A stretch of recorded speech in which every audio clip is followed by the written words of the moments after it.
Friends, ಎಲ್ರಿಗೂ ನಮಸ್ಕಾರ. ಇವತ್ತು ಹುರುಳಿಕಾಳಲ್ಲಿ ಉಪ್ಸಾರನ್ನ ಹೇಗೆ ಮಾಡೋದು ಅಂತ ಹೇಳ್ಕೊಡ್ತಾ ಇದ್ದೀನಿ. ತುಂಬ ಹೈ ಪ್ರೋಟೀನ್ ಇರುತ್ತೆ ಈ ಕಾಳು. ದೇಹಕ್ಕೆ ಶಕ್ತಿನೂ ಕೊಡುತ್ತೆ. ಹಾಗೆ ಕೆಮ್ಮು, ನೆಗಡಿ, ಶೀತ ಇರೋರಿಗೆಲ್ಲ ರಾಮಬಾಣ ಇದ್ದಂಗೆ ಇದು ತುಂಬ ಚೆನ್ನಾಗಿರುತ್ತೆ. ನೀವು ಒಂದ್ಸರಿ ಟ್ರೈ ಮಾಡಿ. ಫಸ್ಟ್ ಒಂದು ಪಾತ್ರೆಗೆ ಹುರುಳಿಕಾಳು ಹಾಕೋತಾ ಇದ್ದೀನಿ. ಇಲ್ಲಿ ನಾನು 1/4 kg ಅಷ್ಟು ಹುರುಳಿಕಾಳು ತೊಗೊಂಡಿದ್ದೀನಿ. ಹುರುಳಿಕಾಳಲ್ಲಿ ಕಲ್ಲು ಮಣ್ಣೆಲ್ಲ ಇರೋದ್ರಿಂದ ಸ್ವಲ್ಪ ಜಾಲಿಸ್ಕೊಂಡ್ರೆ ಒಳ್ಳೇದು.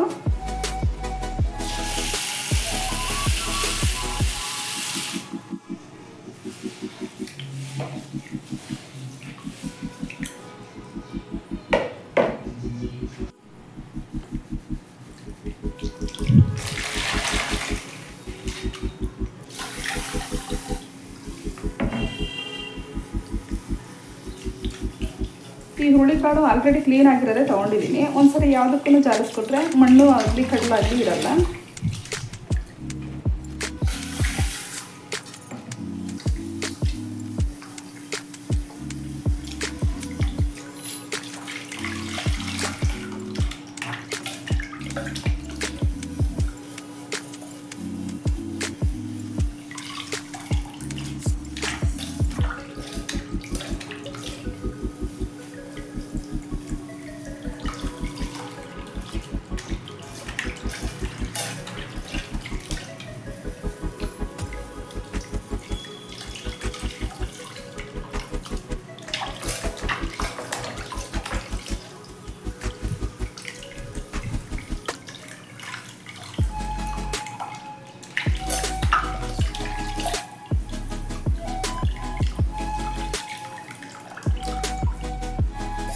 ನೋಡಿ, ಸಾಕು ಇಷ್ಟು ಜಾಲಿಸ್ಕೊಂಡ್ರೆ.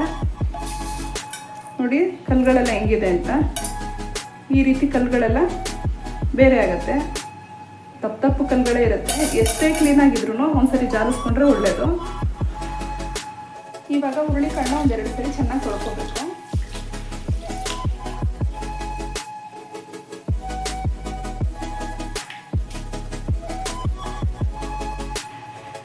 ಇವಾಗ ಒಂದು ಕುಕ್ಕರ್ಗೆ ಜಾಲಿಸ್ಕೊಂಡಿರೋಂಥ ಹುರುಳಿಕಾಳು ಹಾಕೋತಾ ಇದ್ದೀನಿ. 2 ಸರಿ ನೀಟಾಗಿ ತೊಳೆದಿಟ್ಕೊಂಡಿದ್ದೀನಿ. ಹಾಗೆ ನೀರು ಹಾಕೋಬೇಕು. ನಾನಿಲ್ಲಿ 1 ಲೀಟ್ರಷ್ಟು ನೀರು ತೊಗೊಂಡಿದ್ದೀನಿ. 2 ಟೊಮೊಟೊ ಹಾಕೋತಾ ಇದ್ದೀನಿ ದಪ್ಪ ಸೈಜಲ್ಲಿ. ರುಚಿಗೆ ತಕ್ಕಷ್ಟು ಉಪ್ಪು ಹಾಕೋತಾ ಇದ್ದೀನಿ. ನಾನಿಲ್ಲಿ ಕಲ್ಲುಪ್ಪನ್ನ ಹಾಕೋತಾ ಇದ್ದೀನಿ. ಒಂದು 5ರಿಂದ 6 ವಿಷಲ್ ಕೂಗಿಸ್ಕೋಬೇಕು. ಹುರುಳಿಕಾಳು ಚೆನ್ನಾಗಿ ಬೇಯಬೇಕು, ಇಲ್ಲಾಂದರೆ ಹೊಟ್ಟೆ ನೋವು ಬರುತ್ತೆ. ಚೆನ್ನಾಗಿ ಬೇಯಿಸ್ಕೊಂಡಷ್ಟು ಸಾರು ಕೂಡ ಬನಿ ಬರುತ್ತೆ. ಇವಾಗ ಒಲೆ ಮೇಲೆ ಇಡ್ತಾ ಇದ್ದೀನಿ. ಕುಕ್ಕರ್ನ ಸ್ಟವ್ ಮೇಲೆ ಇಟ್ಟಿದ್ದೀನಿ. 6 ವಿಷಲ್ ಹಾಕಿಸ್ಕೋಬೇಕು. 5ರಿಂದ 6 ವಿಷಲ್ ಹಾಕಿಸ್ಕೊಂಡ್ರೆ ಸಾಕು. ಚೆನ್ನಾಗಿ ಬೆಂದಷ್ಟು ತುಂಬ ಚೆನ್ನಾಗಿರುತ್ತೆ. ಹುರುಳಿಕಾಳನ್ನ ಚೆನ್ನಾಗಿ ಬೇಯಿಸ್ಕೋಬೇಕು.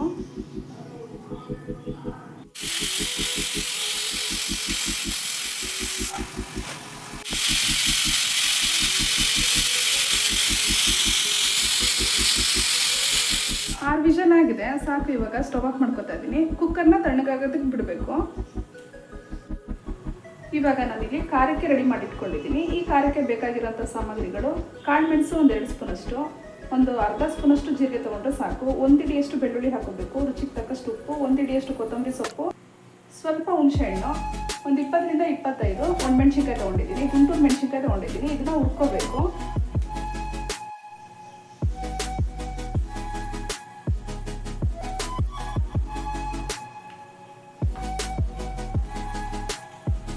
ಕಾಳಿನ ಪಲ್ಯಕ್ಕೆ ಈರುಳ್ಳಿ ತೊಗೊಂಡಿದ್ದೀನಿ. 2 ಮೀಡಿಯಂ ಸೈಜಲ್ಲಿ ಈರುಳ್ಳಿನ ತೊಗೊಂಡಿದ್ದೀನಿ. ಹಸಿಮೆಣ್ಸಿನ್ಕಾಯಿನ ನಾನು ಜಾಸ್ತಿನೇ ಹಾಕೋತಾ ಇದ್ದೀನಿ. ನಿಮಗೆ ಎಷ್ಟು ಬೇಕೋ ಅಷ್ಟು ನೋಡಿ ಹಾಕೊಳ್ಳಿ. ನಾನಿಲ್ಲಿ ಒಂದು 15ರಿಂದ 20 ಹಸಿಮೆಣ್ಸಿನ್ಕಾಯಿ ತೊಗೊಂಡಿದ್ದೀನಿ. ಖಾರ ಕಮ್ಮಿ ತಿನ್ನೋರು ಸ್ವಲ್ಪನೇ ಹಾಕೊಳ್ಳಿ. ನಾವು ಸ್ವಲ್ಪ ಖಾರನ ಜಾಸ್ತಿನೇ ಯೂಸ್ ಮಾಡ್ತೀವಿ, ಹಾಗಾಗಿ ಖಾರ ಜಾಸ್ತಿನೇ ಹಾಕ್ಕೊಂಡಿದ್ದೀನಿ.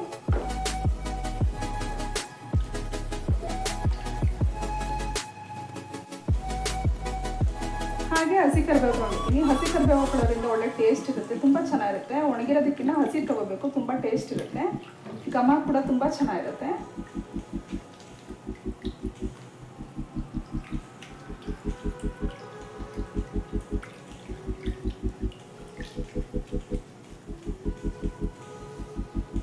ಕೊತ್ತಂಬರಿ ಸೊಪ್ಪು ಹಾಕೋತಾ ಇದ್ದೀನಿ, 1 ಹಿಡಿಯಷ್ಟು.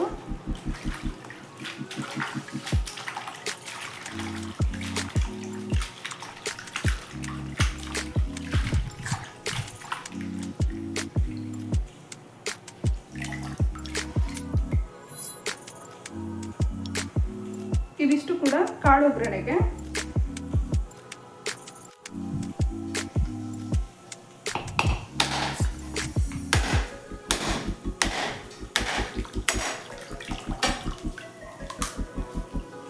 ಒಂದು ಅರ್ಧ ಹೋಳಷ್ಟು ಹಾಕೊಂಡ್ರೆ ಸಾಕು. ಚಿಕ್ಕ ಹೋಳು ಹಾಕೊಂಡ್ರೆ ಸಾಕು, ದೊಡ್ಡೋಳು ಏನು ಬೇಕಿಲ್ಲ.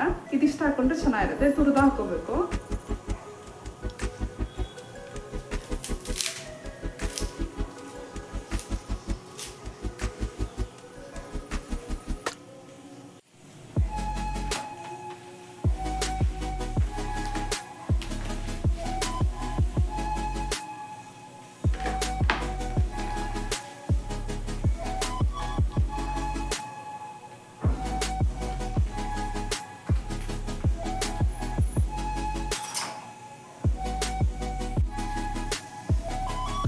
ಸಣ್ಣಕ್ಕೆ ಹೆಚ್ಚಿಟ್ಕೋತಾ ಇದ್ದೀನಿ.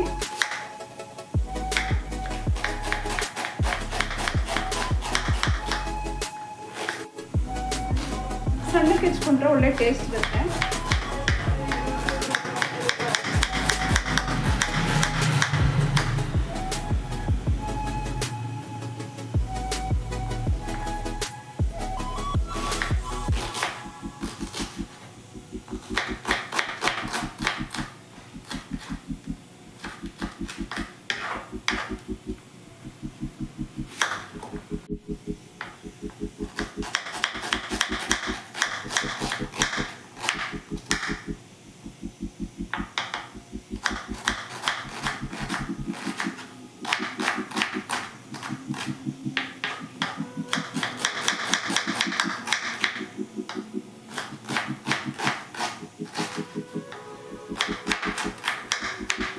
ಸಾಕು ಈ ರೀತಿ ಸಣ್ಣದಾಗಿ ಹೆಚ್ಚಿಟ್ಕೊಂಡ್ರೆ.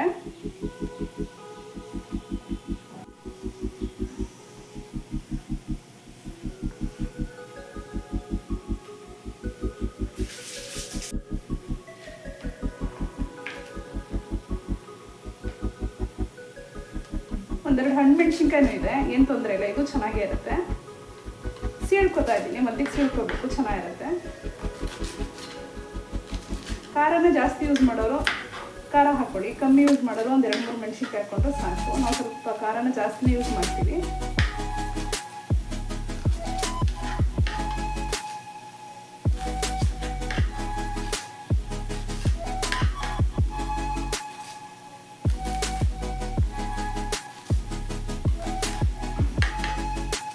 ಎಣ್ಣೆನಲ್ಲಿ ಜಾಸ್ತಿ ಫ್ರೈ ಮಾಡಿದಷ್ಟು ಒಳ್ಳೆ ಟೇಸ್ಟ್ ಇರುತ್ತೆ.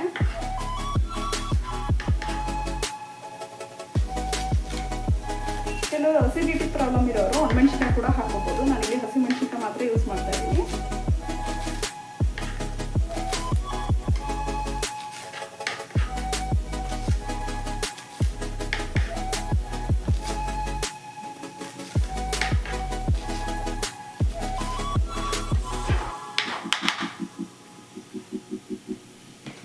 ಕೊತ್ತಂಬರಿ ಸೊಪ್ಪನ್ನು ಅಷ್ಟೇ ಸಣ್ಣದಾಗಿ ಹೆಚ್ಚಿಟ್ಕೋಬೇಕು.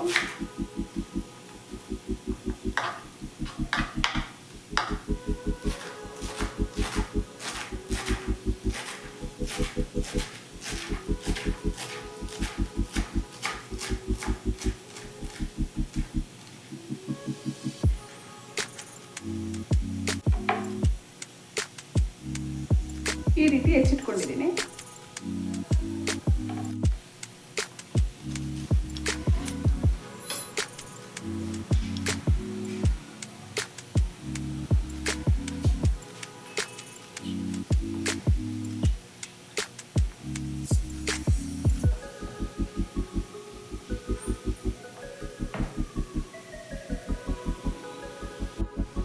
ಅರ್ಧ ಹೋಳಷ್ಟು ತೆಂಗಿನಕಾಯಿನ ನಾನಿಲ್ಲಿ ತುರಿದಿಟ್ಕೊಂಡಿದ್ದೀನಿ. ತೆಂಗಿನಕಾಯಿ ಬೇಕು ಅನ್ನೋರು ಹಾಕೊಳ್ಳಿ, ಇಲ್ಲ ಅನ್ನೋರು ಸ್ಕಿಪ್ ಮಾಡ್ಕೊಳ್ಳಿ. ಕುಕ್ಕರ್ ತಣ್ಣಗಾಗಿದೆ, ಓಪನ್ ಮಾಡ್ಕೊತಾ ಇದ್ದೀನಿ. ನೋಡಿ ಎಷ್ಟು ಚೆನ್ನಾಗಿ ಬೆಂದಿದೆ ಅಂತ. ನೋಡಿ ಎಷ್ಟು ಚೆನ್ನಾಗಿ ಬೆಂದಿದೆ ಅಂತ. ಈ ರೀತಿ ಬೇಯಿಸ್ಕೋಬೇಕು, ಹೊಟ್ಟೆ ನೋವಾಗಲ್ಲ. ನೋಡಿ ಈ ರೀತಿ ಆಗಬೇಕು. ತಿನ್ನೋದಕ್ಕೂ ಕೂಡ ತುಂಬ ಚೆನ್ನಾಗಿರುತ್ತೆ. ಒಂದು ಸೌಟಷ್ಟು ನನಗೆ ಸಪ್ರೇಟಾಗಿ ಹುರುಳಿಕಾಳು ತೊಗೋತಾ ಇದ್ದೀನಿ. ಇದನ್ನ ರುಬ್ಕೋಬೇಕು, ತಣ್ಣಗಾಗೋದಕ್ಕೆ ಬಿಡಬೇಕು ಫಸ್ಟು. ಹಾಗೆ ಟೊಮೊಟೊ,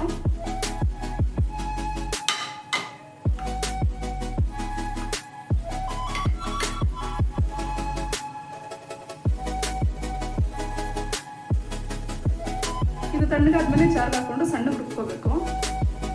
ಹುರುಳಿಕಾಳನ್ನ ಬಸ್ಕೋಬೇಕು.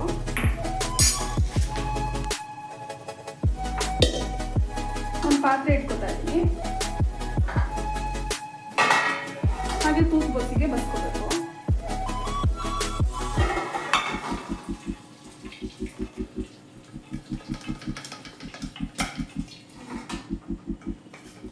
ಬಿಸಿ ಇರುತ್ತೆ.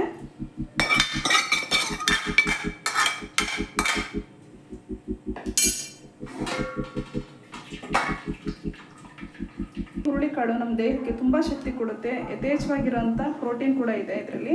ಕೆಮ್ಮು ನೆಗಡಿ ಶೀತಕ್ಕೆಲ್ಲ ಒಳ್ಳೇದಿದು. ಕೆಮ್ಮು ನೆಗಡಿ ಶೀತ ಆದಾಗ ಈ ರೀತಿ ಉಪ್ಸಾರಾಗಲಿ ಬಸ್ಸಾರಾಗಲಿ ಮಾಡ್ಕೊಂಡು ತಿಂದರೆ ತುಂಬ ಚೆನ್ನಾಗಿರುತ್ತೆ. ಒಳ್ಳೆಯದು ಕೂಡ, ಆರೋಗ್ಯಕ್ಕೂ ಕೂಡ ತುಂಬ ಒಳ್ಳೆಯದು. ನೀವು ಒಂದ್ಸರಿ ಟ್ರೈ ಮಾಡಿ, ಮಕ್ಕಳಿಗಾಗಲಿ ದೊಡ್ಡವ್ರಿಗಾಗಲಿ ತುಂಬ ಒಳ್ಳೆಯದು. ಅದರಲ್ಲೂ ಗಂಟ್ಲು ಕೆರ್ತಾ ಇದ್ದರೆ ಉಪ್ಸಾರು ಮಾಡ್ಕೊಂಡು ತಿಂದರೆ ತುಂಬ ಚೆನ್ನಾಗಿರುತ್ತೆ. ಗಂಟ್ಲು ನೋವೆಲ್ಲ ಫುಲ್ಲು ಕಂಪ್ಲೀಟಾಗಿ ವಾಸಿ ಆಗುತ್ತೆ. ಸಾಕು. ಇವಾಗ ನೀಟಾಗಿ ಸೋರಿದೆ. ಮತ್ತೆ ಸ್ಟವ್ ಆನ್ ಮಾಡ್ಕೋತಾ ಇದ್ದೀನಿ.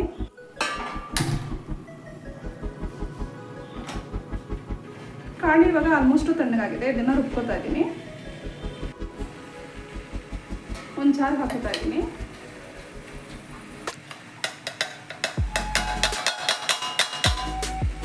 ನೀರು ಹಾಕ್ಕೊಂಡು ಸಣ್ಣಗೆ ರುಬ್ಕೋಬೇಕು.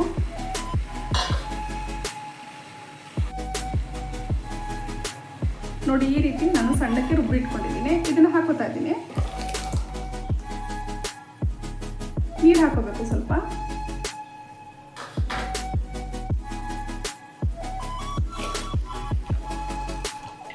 ಅಳತೆ ನೋಡಿ ನೀರು ಹಾಕೋಬೇಕು. ಗಟ್ಟಿ ನಿಮ್ಗೆ ಎಷ್ಟು ಬೇಕು ಅಷ್ಟು ನೋಡಿ ನೀರು ಹಾಕೋಬೇಕು. ನಾನಿಲ್ಲಿ 1 ಲೀಟ್ರಷ್ಟು ನೀರು ಹಾಕೊಂಡಿದ್ದೀನಿ. ಇವಾಗ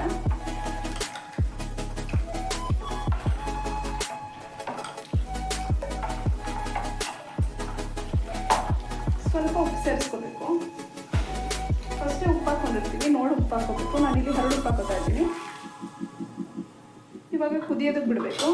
ಪಕ್ಕ ಸ್ಟವ್ ಇಟ್ಕೋತಾ ಇದ್ದೀನಿ. ಅಷ್ಟರಲ್ಲಿ ನಾನು ಒಣಮೆಣ್ಸಿನ್ಕಾಯನ್ನ ಹುರ್ಕೋತೀನಿ. ಒಂದು ಬಾಣಲೆನ ಬಿಸಿಗೆ ಇಟ್ಕೋತಾ ಇದ್ದೀನಿ. ಬಾಣಲೆ ಬಿಸಿ ಆಗಬೇಕು.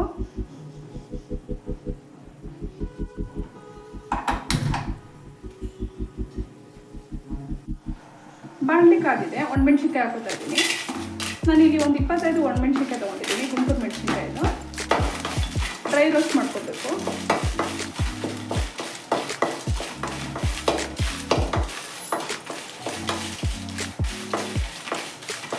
ಕೆಂಡದಲ್ಲೇ ಸುಟ್ಟು ಮಾಡ್ಕೊಂಡ್ರೆ ಇನ್ನೂ ಚೆನ್ನಾಗಿರುತ್ತೆ. ಆದರೆ ನನಗೆ ಫ್ರೈ ಮಾಡ್ಕೋತಾ ಇದ್ದೀನಿ.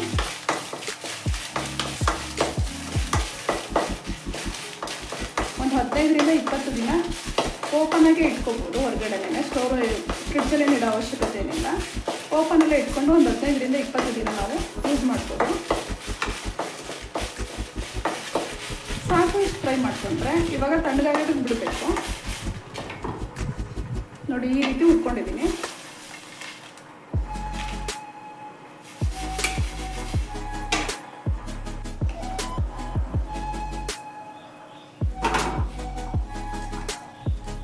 ಸಾಂಬಾರು ಒಂದು 5ರಿಂದ 10 ನಿಮಿಷ ಚೆನ್ನಾಗಿ ಕುದಿಬೇಕು.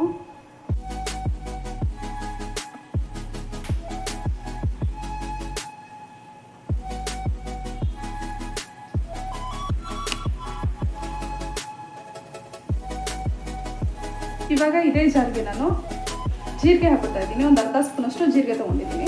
1-2 ಸ್ಪೂನಷ್ಟು ಕಾಳು ಮೆಣಸು, 1 ಹಿಡಿಯಷ್ಟು ಬೆಳ್ಳುಳ್ಳಿ ತೊಗೊಂಡಿದ್ದೀನಿ. ಬೆಳ್ಳುಳ್ಳಿನ ಜಾಸ್ತಿ ಹಾಕೊಂಡಷ್ಟು ಖಾರ ತುಂಬ ಚೆನ್ನಾಗಿರುತ್ತೆ, ಒಳ್ಳೆ ಟೇಸ್ಟ್ ಕೂಡ ಕೊಡುತ್ತೆ. ನಾನಿಲ್ಲಿ 1 ಹಿಡಿಯಷ್ಟು ಬೆಳ್ಳುಳ್ಳಿ ತೊಗೊಂಡಿದ್ದೀನಿ. ನಾಟಿ ಬೆಳ್ಳುಳ್ಳಿ ಹಾಕೋಬೇಕು, ತುಂಬ ಚೆನ್ನಾಗಿರುತ್ತೆ. 1 ಹಿಡಿಯಷ್ಟು ಕೊತ್ತಂಬರಿ ಸೊಪ್ಪು, ರುಚಿಗೆ ತಕ್ಕಷ್ಟು ಉಪ್ಪು ಹಾಕ್ಕೊಂಡಿದ್ದೀನಿ. ಹಾಗೆ ಹುಣಸೆ ಹಣ್ಣು ಸ್ವಲ್ಪ ಹಾಕ್ಕೊಂಡಿದ್ದೀನಿ.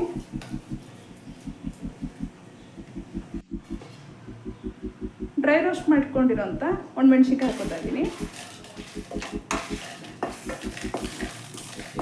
ರೊಟ್ಟಿ ಕೂಡ ತುಂಬ ಚೆನ್ನಾಗಿರುತ್ತೆ ಖಾರ. ಈ ರೀತಿ ಖಾರ ಮಾಡ್ಕೊಂಡು ಉಪ್ಸಾರು ತಿಂದರೆ ಗಂಟ್ಲು ನೋವಾಗಲಿ, ಕೆಮ್ಮಾಗಲಿ, ನೆಗಡಿ ಆಗಲಿ ಫುಲ್ಲು ಕಂಪ್ಲೀಟಾಗಿ ಹೋಗ್ಬಿಡುತ್ತೆ. ಹಾಗೆ ನಾನಿಲ್ಲಿ ನೀರು ಹಾಕ್ಕೊಂಡು ರುಬ್ತಾ ಇಲ್ಲ, ಸ್ವಲ್ಪ ಸಾಂಬಾರು ಹಾಕೋತಾ ಇದ್ದೀನಿ. ಸಾಂಬಾರು ಹಾಕ್ಕೊಂಡು ರುಬ್ಬಿದ್ರೆ ಒಳ್ಳೆ ಟೇಸ್ಟ್ ಇರುತ್ತೆ. 1-2 ಸೌಟಷ್ಟು ಸಾಂಬಾರು ತೊಗೋತಾ ಇದ್ದೀನಿ. ಎಷ್ಟು ಬೇಕಷ್ಟು ನೋಡಿ ಹಾಕ್ಕೊಂಡು ರುಬ್ಬಬೇಕು. ಇದು ಸ್ವಲ್ಪ ತಣ್ಣಗಾಗೋದಕ್ಕೆ ಬಿಡಬೇಕು ಸಾಂಬಾರನ್ನ.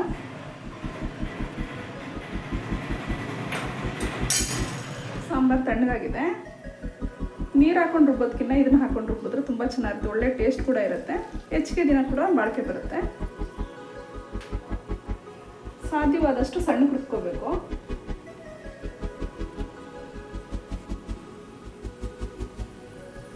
ನೋಡಿ ಈ ರೀತಿ ರುಬ್ಬಿಟ್ಕೊಂಡಿದ್ದೀನಿ. ಖಾರ ರೆಡಿಯಾಗಿದೆ, ಒಣಮೆಣಸಿನ್ಕಾಯಿ ಖಾರ ರೆಡಿ.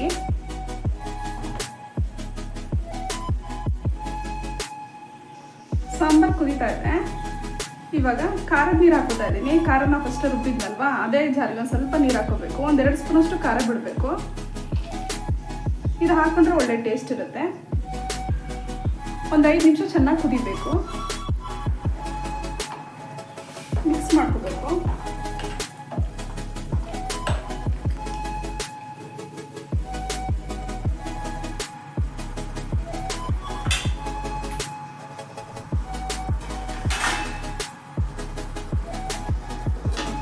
ಉಪ್ಪು ಬಂದ್ಬಿಡುತ್ತೆ, ಮಧ್ಯೆ ಮಧ್ಯೆ ನೋಡ್ಕೋತಾ ಇರಬೇಕು, ಇಲ್ಲಾಂದ್ರೆ ಸುರಿದೋಗ್ಬಿಡುತ್ತೆ ಸಾಂಬಾರು.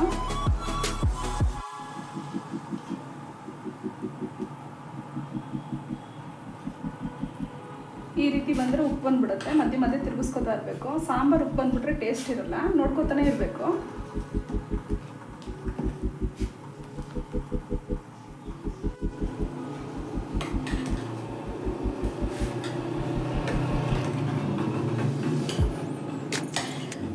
ಈ ನೊರೆ ಎಲ್ಲ ಕಂಪ್ಲೀಟಾಗಿ ಹೋಗಬೇಕು, ಆವಾಗ ನೀಟಾಗಿ ಸಾಂಬಾರು ಚೆನ್ನಾಗಿ ಬೆಂದಿದೆ ಅಂತ ಅರ್ಥ. ನೋಡಿ ಹೆಂಗೆ ಬರ್ತಾ ಇದೆ ಅಂತ. ಮೀಡಿಯಮ್ ಫ್ಲೇಮಲ್ಲಿ ಇಟ್ಕೊಂಡು ಬೇಯಿಸ್ಕೋಬೇಕು, ಇಲ್ಲಾಂದರೆ ಮಧ್ಯೆ ಮಧ್ಯೆ ಈ ಥರ ತಿರುಗಿಸ್ಕೊತಾನೆ ಇರಬೇಕು.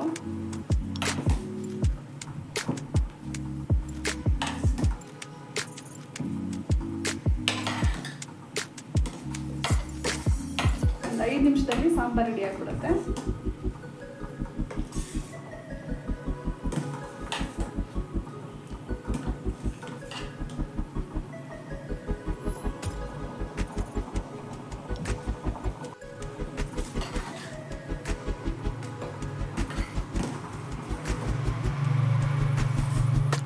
ನೋಡಿ ನೊರೆ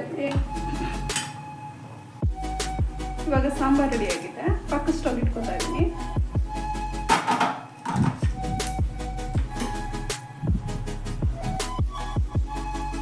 ಇವಾಗ ಒಂದು ಬಾಣಲೆ ಇಟ್ಕೊತಾ ಇದ್ದೀನಿ. ಬಾಣಲೆ ಬಿಸಿ ಆಗಬೇಕು. ಸ್ಟವ್ನ ಹೈ ಫ್ಲೇಮಲ್ಲಿ ಇಟ್ಕೊತಾ ಇದ್ದೀನಿ. ಇವಾಗ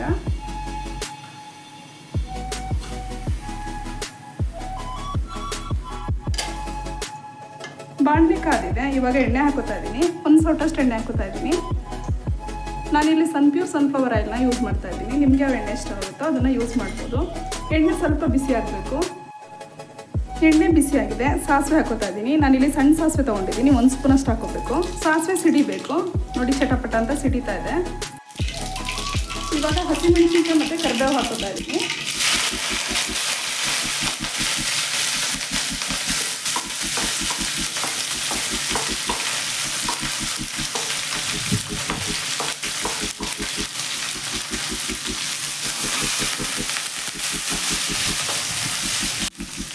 ಹಸಿಮೆಣಸಿನ್ಕಾಯಿನ ಚೆನ್ನಾಗಿ ಫ್ರೈ ಮಾಡ್ಕೋಬೇಕು. ಸ್ವಲ್ಪ ಬಾಡ್ದಂಗಾದರೆ ತುಂಬ ಚೆನ್ನಾಗಿರುತ್ತೆ. 1-2 ನಿಮಿಷ ಬಾಡಿಸ್ಕೊಂಡ್ರೆ ಸಾಕು.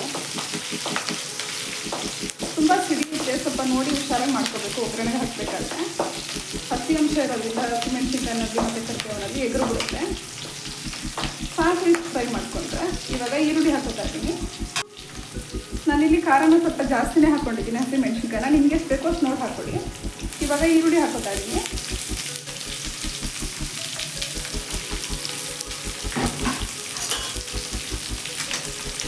ಸ್ವಲ್ಪ ಫ್ರೈ ಮಾಡ್ಕೋಬೇಕು.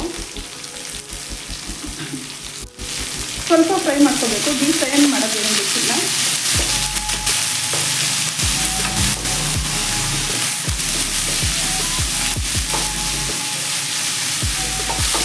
ಈರುಳ್ಳಿನ ಸ್ವಲ್ಪ ಜಾಸ್ತಿ ಹಾಕೊಂಡಷ್ಟು ಟೇಸ್ಟ್ ತುಂಬ ಚೆನ್ನಾಗಿರುತ್ತೆ. ಪಲ್ಯ ತಿನ್ನೋದಕ್ಕೆ ತುಂಬ ರುಚಿ ಅಂತ ಅನಿಸ್ತಾ ಇರುತ್ತೆ. ಡೀಪ್ ಫ್ರೈ ಏನು ಬೇಕಿಲ್ಲ, ಸ್ವಲ್ಪ ಫ್ರೈ ಮಾಡಿಕೊಂಡ್ರೆ ಸಾಕು. ಸ್ವಲ್ಪ ಬ್ರೌನ್ ಕಲರ್ ಬಂದರೆ ಸಾಕು.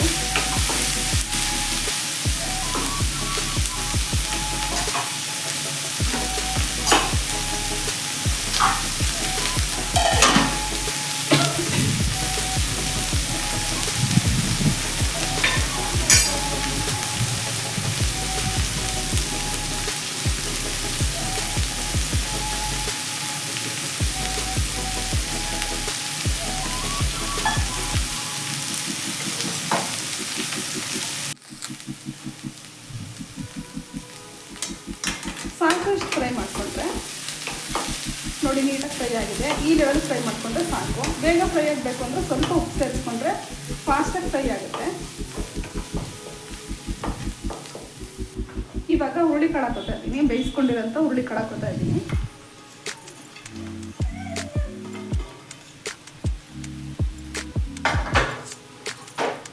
ಮಿಕ್ಸ್ ಮಾಡ್ಕೋಬೇಕು.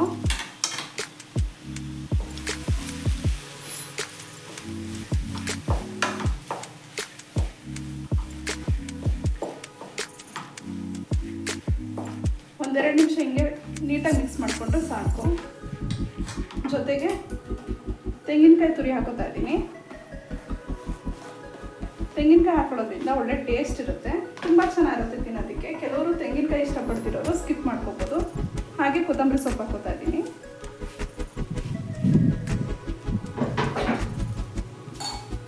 ಮಿಕ್ಸ್ ಮಾಡ್ಕೋಬೇಕು.